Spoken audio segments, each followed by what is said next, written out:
Remember those car brands we used to see everywhere? Ever wonder where they went? Some shone brightly for a time, while others faded fast.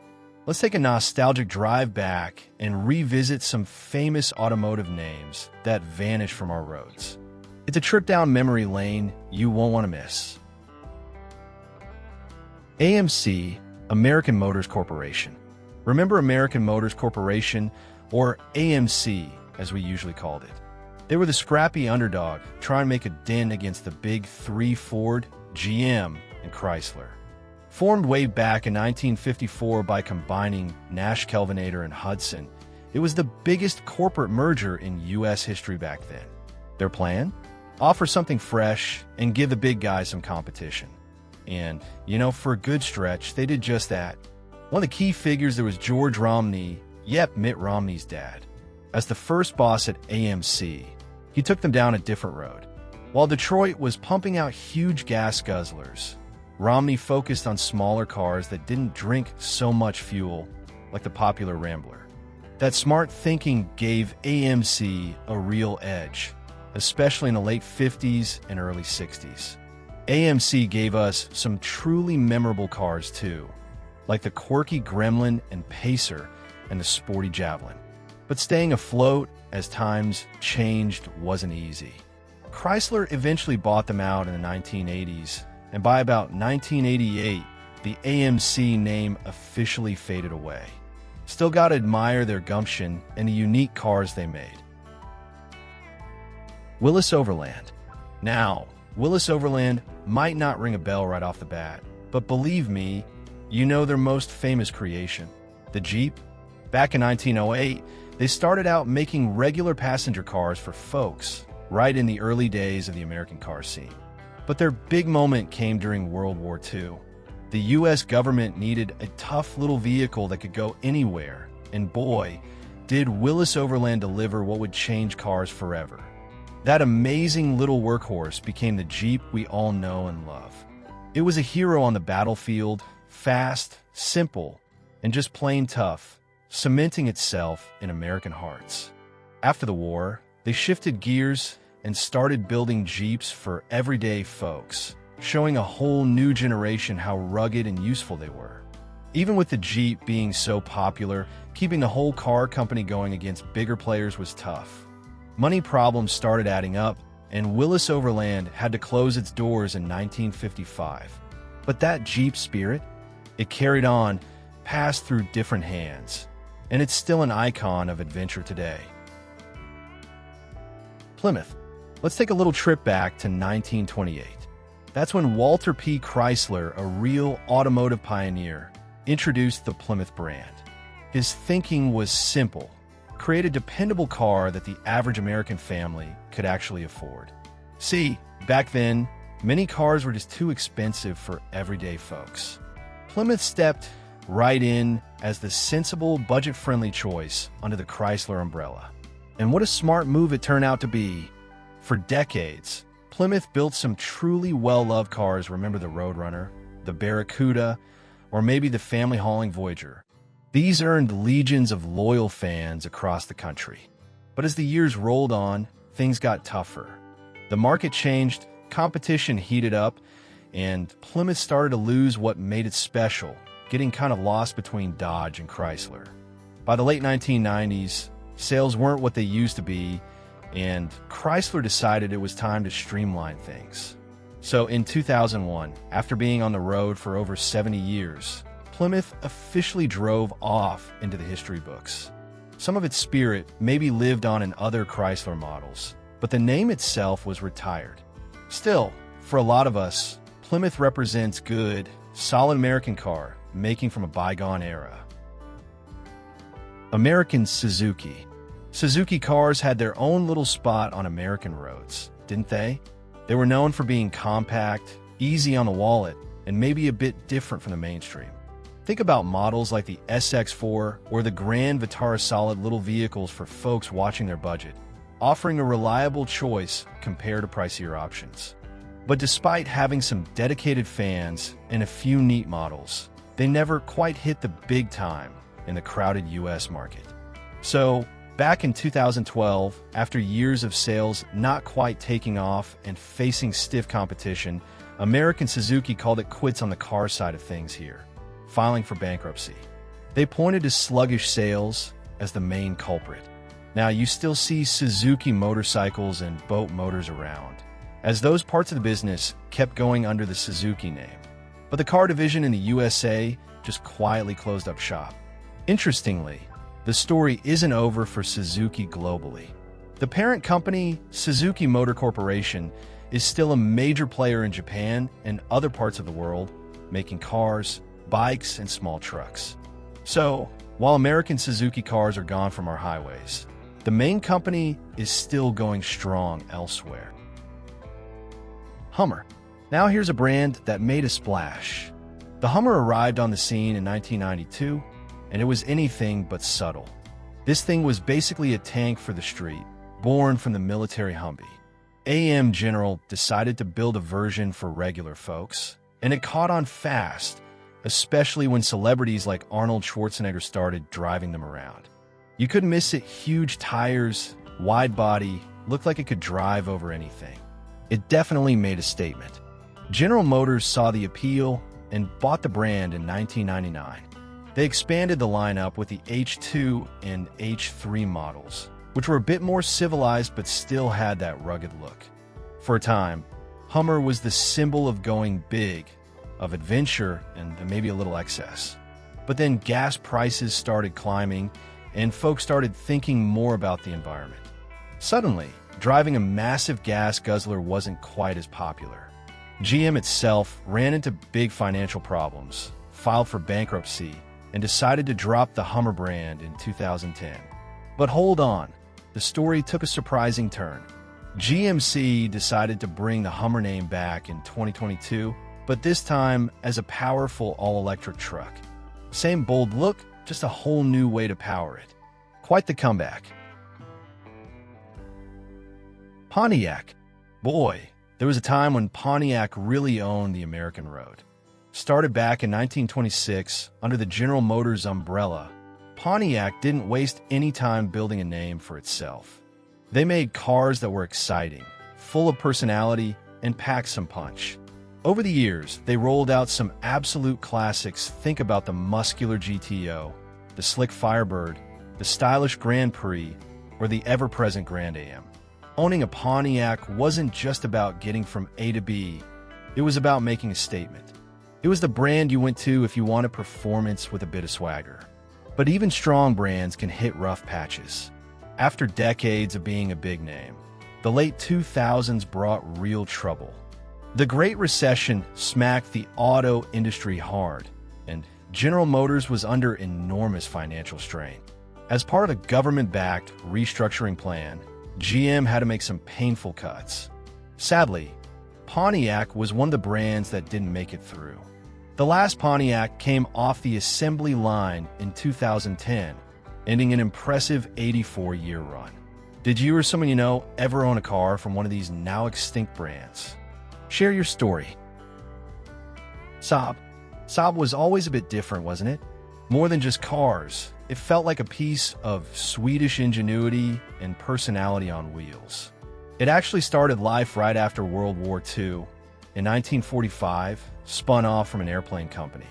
That background probably explains why Saabs often had unique designs and a big focus on safety. They definitely had a reputation for being a little quirky, but folks who owned them swore by their reliability. Saab attracted a really loyal following worldwide. The company changed hands a few times over the years, and each time, there was hope it would find solid ground. General Motors took control back in 2002, hoping to boost Saab's presence globally. But even with GM's backing, the brand had a tough time finding its niche against all the competition. The market was changing fast, and Saab just couldn't quite keep up. Production ground to a halt in 2011, and 2012 marked the first year in ages that no new Saabs were built. There was one last flicker of hope in 2013 when a Swedish company bought the brand, planning to relaunch with electric cars. But that effort didn't get very far. By 2014, Saab was officially shut down, this time for good. A rather quiet end for a brand that once seemed so innovative. Mercury. Remember Mercury? It was Ford's way of offering something a bit nicer, a bit more stylish than a standard Ford, but without jumping all the way up to a fancy Lincoln. Launched back in 1938, Mercury was meant to be that comfortable middle ground. The idea was to catch buyers who wanted a little something extra, but weren't ready for luxury prices. And for a good long while it worked. Mercury gave us some memorable cars over the decades, like the sporty Cougar, the sleek Capri, and the reliable Sable. Mercury definitely had its heyday, especially through the 60s and 70s. It represented a nice mix of decent performance and a touch of class. But as time marched on, it got harder for Mercury to stand out. Ford's own cars got better and better, Lincoln pushed further upscale, and Mercury felt kind of squeezed in the middle. Sales started to slow down, and the brand's identity got a bit fuzzy. Finally, in 2011, Ford decided it just wasn't making sense financially anymore and pulled the plug on Mercury. Just like that, a brand that had filled a specific spot for decades faded into the automotive history books. Saturn. Back in 1985, General Motors tried something really different when they launched Saturn. It wasn't just another GM division. It was set up almost like its own separate company. The idea was to compete head-on with the small, efficient imported cars that were becoming so popular. But Saturn aimed to be different in how they operated too, like with their no-haggle prices at the dealership, which was pretty unusual back then. And remember those plastic body panels? That was a signature Saturn feature. They didn't dent easily and could often pop back into place after a minor bump, making the cars practical and pretty tough. Models like the Saturn Ion sedan and the sporty little Saturn Sky Roadster earned a reputation for being reliable and having a clean, modern look. Saturn built up a really loyal group of owners, folks who loved that their affordable cars just seemed to keep going and going. You still see a surprising number of them on the road today, quietly doing their thing. Even though Saturn had solid sales and happy customers, General Motors decided to wind down the brand in 2010. It was part of a bigger restructuring plan for GM during tough times. Saturn may be gone, but it's remembered for trying to do things its own way in the car business. Scion. Scion was Toyota's shot at being cool and attracting a younger crowd. Launched in 2003, the whole point was to break away from Toyota's dependable but maybe slightly boring image. Scion offered cars that were compact, looked a bit edgy, and had a fun, city vibe. Remember the boxy Scion XB? Or the sporty little Scion TC? They definitely got noticed. With their unique designs, affordable prices, and lots of ways to customize them, Scion was marketed as the car for the up-and-coming generation. And it clicked, at least for a while. Younger drivers liked the simple, straightforward buying process, no haggling here either, and the fact that they could get a car with some personality without breaking the bank. Scion stood for being an individual and getting good value. But you know how things go. The car market got even more competitive, especially for smaller cars. Interest in Scion started to level off, and by 2016, Toyota decided it was time to retire the brand. Some of the popular Scion models actually got folded back into the main Toyota lineup under new names, but the Scion brand itself was done. Checker. When you hear the name Checker, chances are you picture one of those big, boxy yellow taxi cabs, especially if you've spent time in cities like New York. But what a lot of folks don't realize is that Checker wasn't just the style of cab. It was the actual brand of car. The Checker Motors Corporation started way back in 1922. They became famous for building these incredibly tough, roomy sedans that were perfect for the taxi business and dominated that market for decades. These cars were built like tanks, spacious inside, simple to fix, and designed to handle the rough and tumble life of city driving day after day. Checker cabs became a real symbol of American city life. Their most famous model, the Checker Marathon, hardly changed its look for years, and that was part of its appeal. It was all about function, not flash, and it did its job incredibly well. Sadly, after years of financial difficulties, Checker Motors finally closed its doors for good in 2009 and filed for bankruptcy. But the name still holds some magic.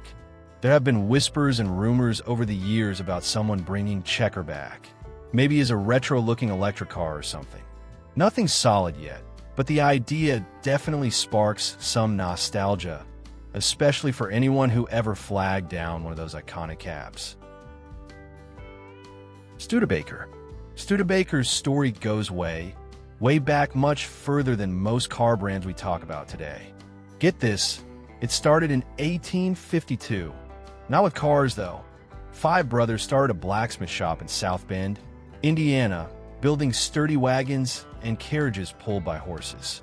They got a great reputation for quality work. Then, as the world started moving towards automobiles, Studebaker made the switch and started producing cars in the early 1900s. They were one of the very few companies that successfully went from horse-drawn vehicles to motor cars.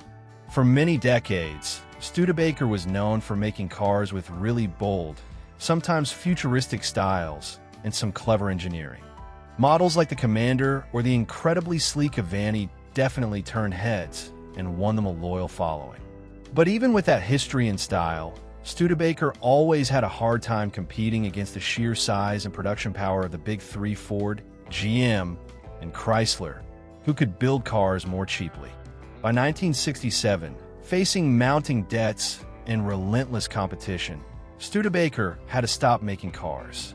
It was the end of an amazing 115-year journey in transportation. Daihatsu. Now here's a name that might sound a bit niche in the US, but globally, Daihatsu was a mini car master. Coming out of Japan, they specialized in small, fuel-efficient cars and rugged little off-roaders. Daihatsu officially entered the US market in the late 1980s, hoping to carve out a space with their compact, no-nonsense rides like the Charade and the Rocky. These cars were simple, reliable, and quirky in a charming way, perfect for anyone looking to stand out from the usual crowd of big American sedans. But despite their gutsy effort, Daihatsu just couldn't break through. With limited dealerships, low marketing power, and prices a bit too high for the size, they packed up and left the US. By 1992, even though their time in America was short-lived, Daihatsu left behind a trail of cult fans and curious collectors. And globally, they're still a major player in microcars. For those who remember, seeing a Daihatsu roll by always sparks a "hey, I remember those" moment. DeSoto. DeSoto was once a solid part of the Chrysler family, introduced back in 1928. The idea was to offer cars that fit neatly between Chrysler's more affordable Dodge and Plymouth lines and the higher-end Chrysler models. Named after the Spanish explorer Hernando DeSoto, the brand quickly found its footing, offering stylish, mid-price cars that often featured cool designs and some modern touches for the time.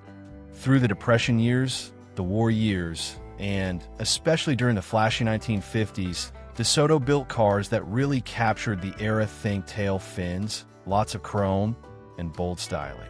But trouble was brewing beneath the surface.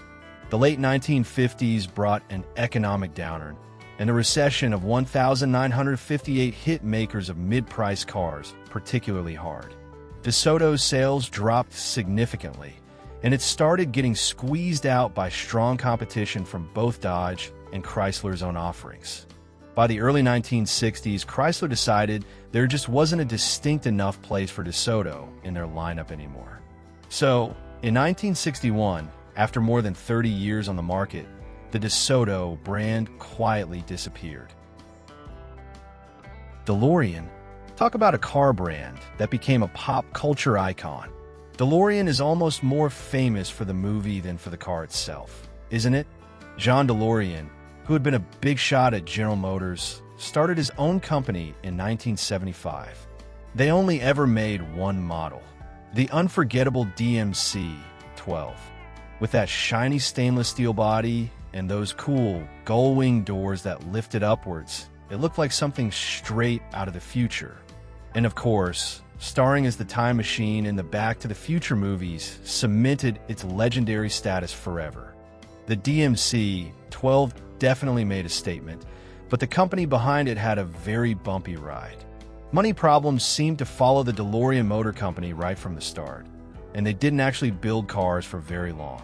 In 1982, only about 7 years after starting, the company went bankrupt. That same year, John DeLorean himself was arrested in a very public drug trafficking sting. He was eventually found not guilty, but the scandal finished the company. DeLorean never got back into the car business and passed away in 2005. Interestingly, there's been talk recently about bringing the DeLorean name back. A new company announced plans for an electric DeLorean, aiming for a 2024 release. It seems to be hitting some delays, but the dream of seeing a new DeLorean on the road isn't quite dead yet. Kaiser-Frazer. Here's a name you might not hear often, Kaiser-Frazer. It popped up right after World War II in 1947 when America was getting back on its feet.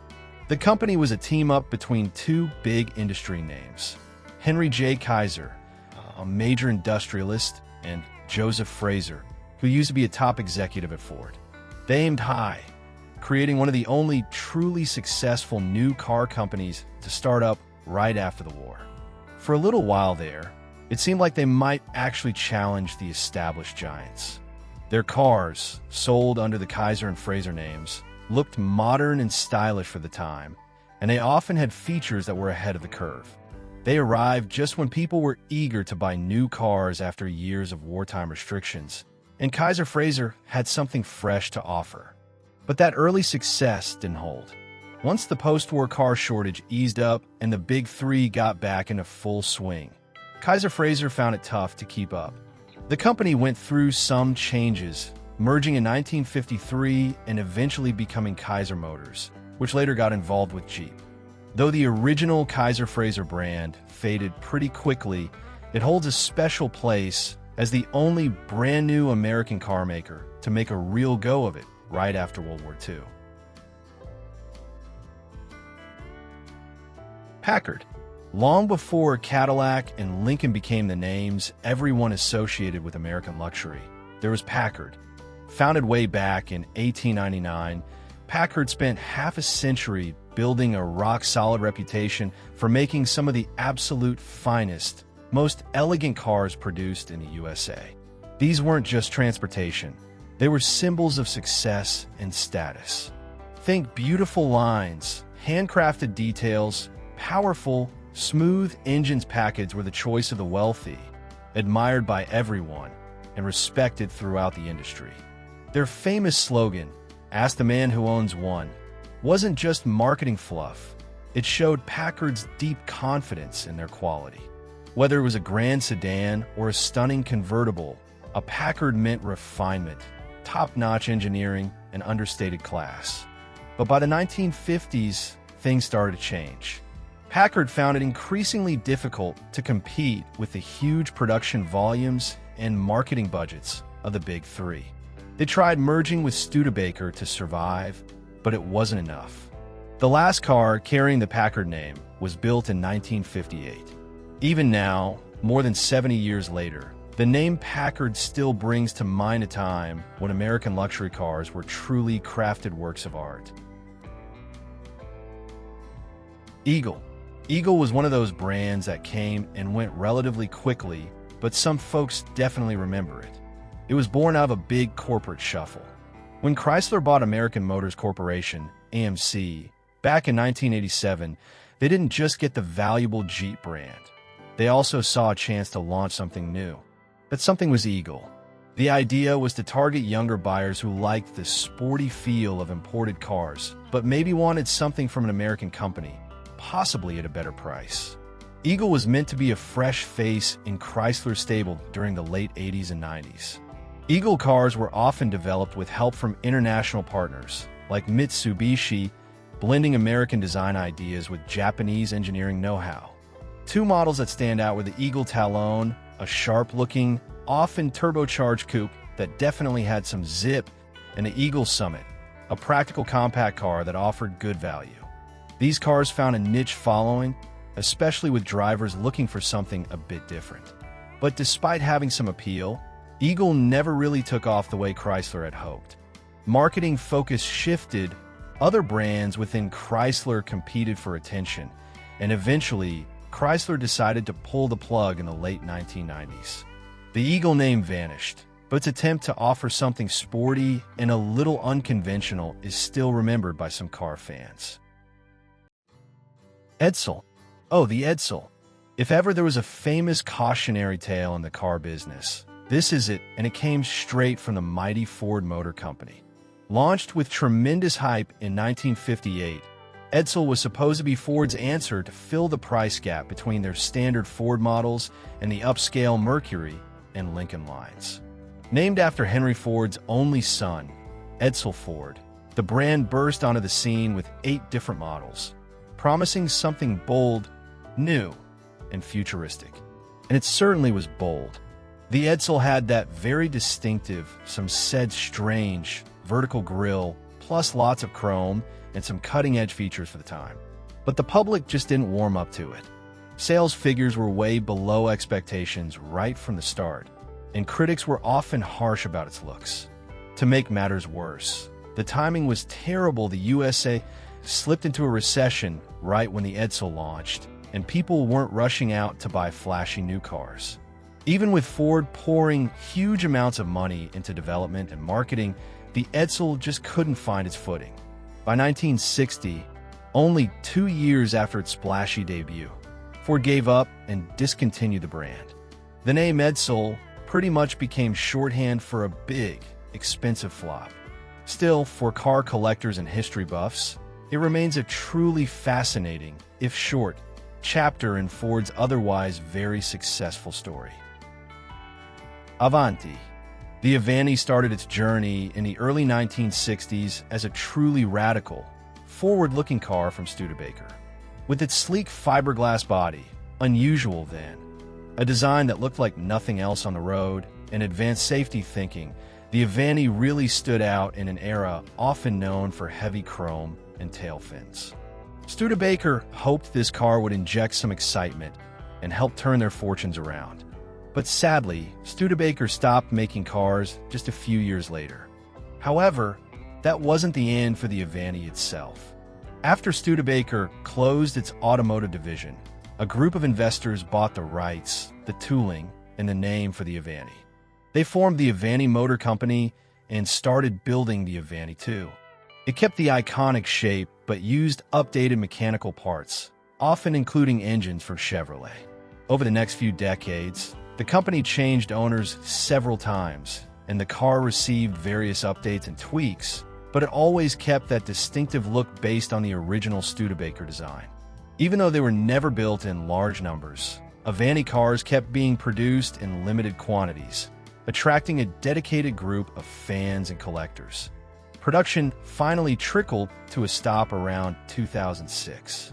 The Avanti remains a cool symbol of daring design, surprising resilience, and a unique piece of American automotive style that just wouldn't quit. Rover. Rover is a name with deep roots in British car making, even though you won't find new Rover cars today. The company actually started way back in 1878, believe it or not, making bicycles. But by the middle of the 20th century, Rover had earned respect as an automaker. Their biggest claim to fame came in 1948 when they created the legendary Land Rover. Originally designed as a tough, go-anywhere vehicle for farming and light industrial use, the Land Rover quickly became famous worldwide for its incredible durability and off-road prowess. In fact, the Land Rover became so successful and iconic that it eventually became its own separate brand, which is still hugely popular today. Meanwhile, the original Rover name continued for a time, mostly on passenger cars that were known more for being comfortable and well-built rather than sporty or flashy.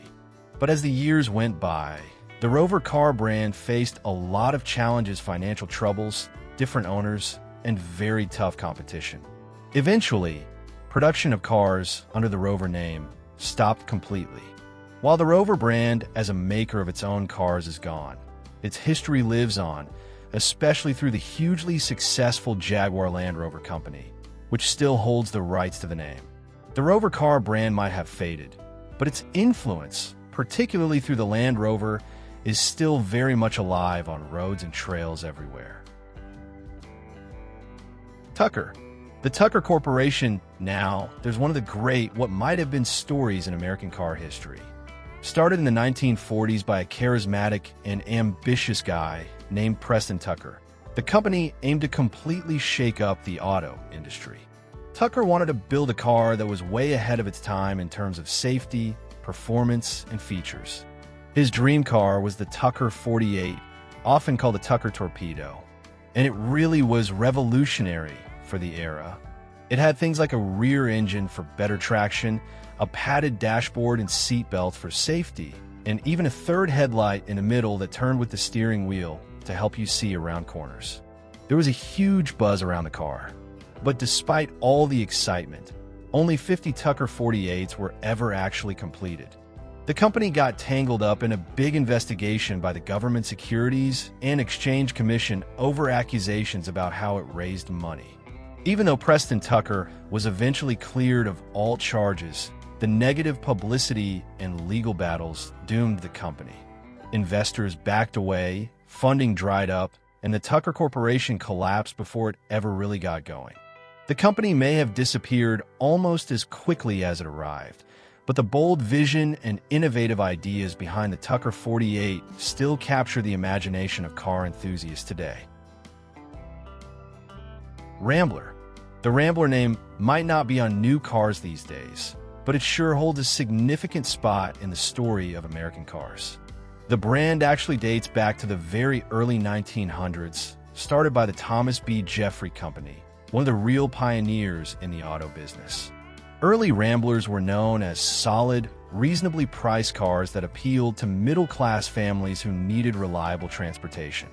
In those early days when cars were just starting to become common, Rambler helped make car ownership accessible to more people.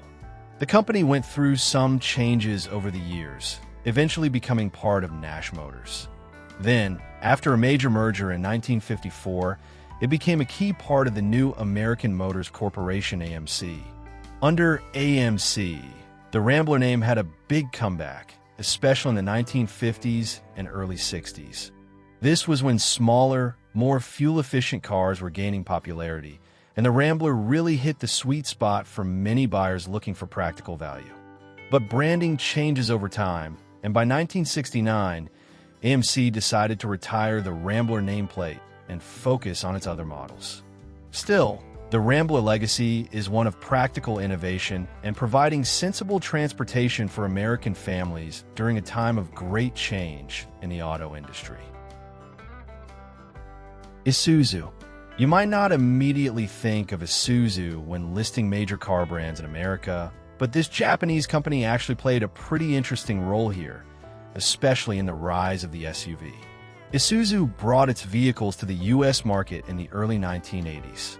They quickly gained a following with tough, practical SUVs like the Trooper and the Rodeo. These were seen as rugged, no-nonsense vehicles that could handle off-road adventures, but were still usable for everyday family life. They arrived just as American tastes were starting to shift away from traditional sedans towards vehicles with more versatility. For almost 3 decades, Isuzu found its niche, helping to make SUVs popular long before every driveway seemed to have one. They offered a different flavor compared to the domestic brands. But as the big players like Ford, GM, and Chrysler really jumped into the booming SUV market with huge marketing budgets and constantly updated designs, Isuzu found it harder and harder to compete. Their sales started to decline, and keeping up became a real struggle. So, in 2009, Isuzu made the decision to stop selling passenger vehicles, cars, and SUVs in the American market. While you won't find new Isuzu cars or SUVs in U.S. showrooms anymore, Their early contribution to making the SUV a mainstream choice is definitely part of automotive history here. Daewoo, the bold South Korean underdog that tried to take on the American giants at their own game. Arriving in the U.S. In the late 1990s, Daewoo offered affordable sedans like the Nabira, Lanos, and Leganza, wrapped in sleek, modern designs that looked way more expensive than they were.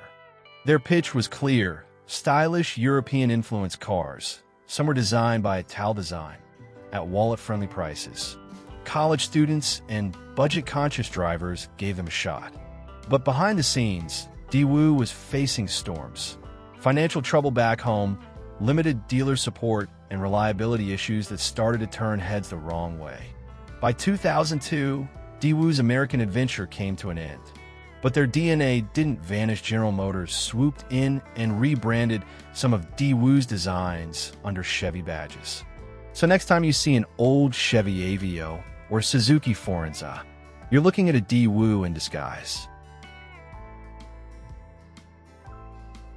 Well, the car world certainly doesn't stand still, does it? But it's fun to look back at these names that used to be all over the place. They might be gone, but plenty of us still remember them fondly. Which of these brands brings back memories for you? Maybe you own one, or your folks did. Let us know down in the comments. Always great to hear your stories. Thanks for taking this trip down memory lane with us. Take care, and thanks so much for watching. So much for watching. So much for watching. So much for watching.